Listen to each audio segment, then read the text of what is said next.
আমাদের অতীতে অনেক সময় এমন ঘটনা ঘটে যা আমাদের জীবনে কখনোই এগিয়ে যেতে দেয় না, আমাদের বর্তমানে বাঁচতে দেয় না, আমাদের আজকের দিনটাতে আনন্দ করতে দেয় না। মানছি যে আমাদের অতীতে এমন কিছু ঘটনা ঘটে যায় যেটা আমরা জীবনে আশা করি না, কিন্তু নিজেকে আপনার অতীতের শিকার হতে দেবেন না। আপনার অতীতে যা কিছু ঘটেছে আপনি যদি তা থেকে কিছু না শেখেন তাহলে আপনি জীবনে কখনোই এগোতে পারবেন না, আর শুধু আপনার অতীত নিয়ে কাঁদতে থাকবেন। প্রথমত আপনাকে বুঝতে হবে যে আপনি এই পৃথিবীতে একা নন যে এমন কোনো পরিস্থিতির মুখোমুখি হচ্ছেন। হ্যাঁ, পরিস্থিতি আলাদা হতে পারে, কিন্তু প্রত্যেক মানুষ এই জীবনে কিছু খারাপ পরিস্থিতির সাথে লড়াই করছে। এই পরিস্থিতি অপমান বা হতাশা বা ভয় বা অন্য যে কোনো কিছু হতে পারে। কিছু কিছু মানুষ আছে যারা তাদের অতীতে যাই ঘটুক না কেন তারা সব সময় তা থেকে কিছু না কিছু শেখে এবং সাহসের সাথে জীবনে এগিয়ে যায়। তারা জানে কিভাবে জীবনে এগিয়ে যেতে হয়, কিন্তু বেশিরভাগ মানুষই এমন যারা তাদের অতীতে হারিয়ে যায়। আপনি এদের মধ্যে কোনটা? যদি দ্বিতীয় ক্যাটাগরিতে আপনি পড়েন তাহলে আপনি শুধু আপনার মূল্যবান জীবন নষ্ট করছেন। বন্ধুরা, জীবন আমাদের প্রতি মুহূর্তে কিছু না কিছু শেখায়, তাই আপনার অতীত থেকে শিক্ষা নিন। যদি কোনো ভুল সিদ্ধান্ত নেন বা কোনো ভুল মানুষকে বিশ্বাস করেন বা আপনার সাথে অন্য যা কিছুই হয়ে থাকুক, শুধু এটুকু বুঝে নিন যে জীবনে কিছু খারাপ জিনিসও ভালোর জন্য হয়, যাতে ভবিষ্যতে আপনার সাথে আর খারাপ কিছু না ঘটে। একটি খুব বিখ্যাত ধারণা আছে, যে ব্যক্তি কখনো ভুল করেনি সে কখনো নতুন কিছু করার চেষ্টা করেনি। পুরো খেলাটি আপনার অবচেতন মনের। এটা আপনার অবচেতন মন, যার কারণে এক মুহূর্তে আপনি এতটা খুশি হন যতটা আপনি হতে পারেন, তার পরের মুহূর্তেই আপনার মনে কোনো পুরানো স্মৃতি চলে আসে আর আপনি হঠাৎ করে দুঃখী হয়ে যান। আসলে যা হয় তা হলো আপনার অবচেতন মন আপনাকে আপনার পুরানো স্মৃতি থেকে বেরিয়ে আসতে দেয় না।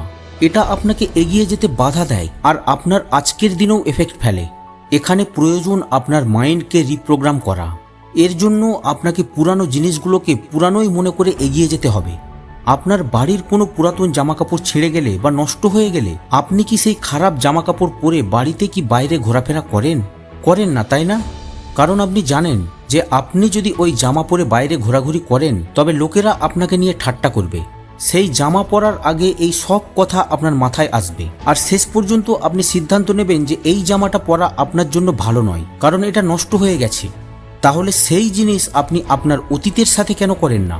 আপনি জানেন যে এই পুরানো মেমোরিগুলো আপনাকে ভিতর থেকে ভেঙে ফেলছে আর আপনার আজকের দিনটাকে নষ্ট করছে, কিন্তু তারপরও আপনি সারাক্ষণ মনে মনে এটা নিয়েই বসে আছেন আর সব জেনেও আপনার দিন নষ্ট করছেন। এই মেমোরিগুলোকে পুরানো কাপড়ের মতোই ফেলে দেওয়া আপনার জন্য ভালো।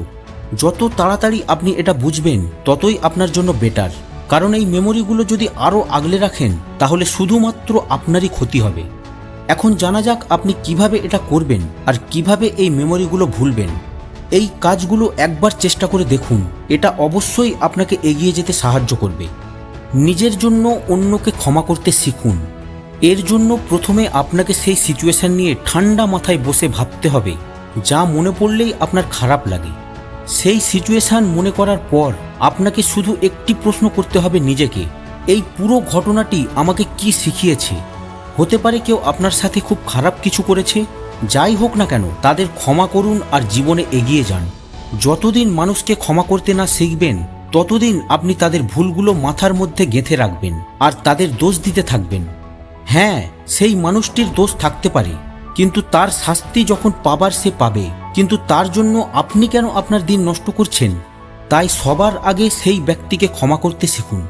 যেদিন আপনি সেই ব্যক্তিকে ক্ষমা করবেন সেদিন আপনার মনে যে বোঝা দাঁড়িয়ে আছে তা পুরোপুরি শেষ হয়ে যাবে আর আপনি এগিয়ে যেতে সক্ষম হবেন।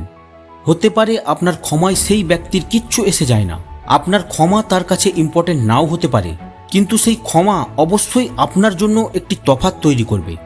আপনার জীবনে এগিয়ে যাওয়ার জন্য সেই ব্যক্তিকে ক্ষমা করা আপনার জন্য খুব ইম্পর্টেন্ট। পরিবর্তন মেনে নিতে শিখুন। বলা হয়ে থাকে পরিবর্তন প্রকৃতির নিয়ম। পৃথিবী চলতে থাকবে, পৃথিবী বদলাতে থাকবে, তাই আপনিও বদলাতে শিখুন। কতদিন নিজেকে জড়িয়ে রাখবেন সেই সব বাজে স্মৃতির সাথে? এটা জরুরি নয় যে জিনিসগুলো আপনি যেভাবে চান সেভাবে চলবে। হয়তো সৃষ্টিকর্তা আপনার জন্য আরো ভালো কিছু চিন্তা করেছেন। ধরুন আপনি কাউকে ভালোবেসেছিলেন, কিন্তু সেই মানুষটা আপনার ভালোবাসার কদর করেনি। এমন একজনকে নিজের মনে জায়গা দেওয়া তো দূরের কথা, মাথাতেও আনা উচিত নয়। সেই মানুষটাকে কেনই বা মনে রাখবেন যে আপনার সত্যিকারের ভালোবাসার কথা চিন্তাও করেনি? সেই মানুষটা আপনার ভালোবাসার যোগ্য ছিল না, এমনকি সে মনে থাকার যোগ্যও না। আপনি তাকে ভুলে গিয়ে এগিয়ে যাওয়ার চেষ্টা করুন। হয়তো আপনার জীবনে এমন একজন মানুষ আপনার জন্য অপেক্ষা করছে যে আপনার সত্যিকারের ভালোবাসার কদর করবে, আর যে আপনাকে বিশ্বের যে কোনো কিছুর চেয়ে বেশি ভালোবাসবে। এর জন্য আপনার অতীত ভুলে সামনের দিকে এগিয়ে যেতে হবে। তাই আপনার অতীতকে অতীতেই থাকতে দিন। আপনি সব কিছু কন্ট্রোল করতে পারবেন না, এটা সত্য যে আপনার জীবনে ঘটে যাওয়া সব কিছু আপনি কন্ট্রোল করতে পারবেন না। তবে সত্য এটাও যে আপনার জীবনে যাই ঘটুক না কেন, আপনি অবশ্যই তার প্রতি আপনার মনোভাব চেঞ্জ করতে পারেন। তাই নিজেকে এমন জিনিসগুলোর জন্য শাস্তি দেওয়া বন্ধ করুন যেগুলোর উপর আপনার কন্ট্রোল নেই। আপনি একজন মানুষ, আর আপনি সব কিছু কন্ট্রোল করতে পারবেন না। আপনার জীবনে সব সময় এমন কিছু জিনিস থাকবে যা আপনার প্ল্যান আর আশা অনুযায়ী হবে না, আর আপনার কন্ট্রোলেও থাকবে না। তাই আপনার অতীতও এখন চলে গেছে, আর আপনার কন্ট্রোলে নেই। যেটা হওয়ার ছিল সেটা হয়ে গেছে। যেটা আপনার কন্ট্রোলে আছে তা হলো আপনার আজ, যা আপনাকে বেস্ট করতে হবে যাতে আপনার আগামীকাল ভালো হয়। আশা করছি এই ভিডিওতে বলা বিষয়গুলো আপনার জীবনে অ্যাকসেপ্ট করার চেষ্টা করবেন, যা আপনাকে আপনার জীবনে এগিয়ে যেতে আর আপনার অতীত ভুলে যেতে সাহায্য করবে। ভিডিওটি ভালো লাগলে অবশ্যই একটি লাইক করবেন, আর চ্যানেলটি সাবস্ক্রাইব করে আমাদের সঙ্গে থাকবেন। সুস্থ থাকবেন এবং ভালো থাকবেন। দেখা হচ্ছে আবার নেক্সট ভিডিওয়।